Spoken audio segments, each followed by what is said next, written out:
My name is Jamie Levine from chefjamielevine.com, and today I'm going to show you how to make cherry cobbler yogurt.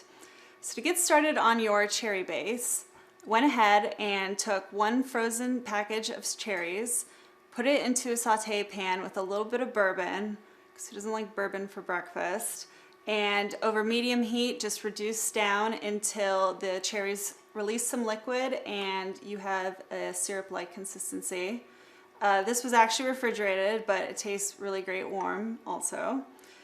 Next, I have some fabulous Greek yogurt. And to finish, you simply just want to go ahead, put a little bit of that cherry base, mix around, do a little bit of yogurt art, and that's it. The Breakfast of Champions. My name is Jamie Levine. Thanks for watching.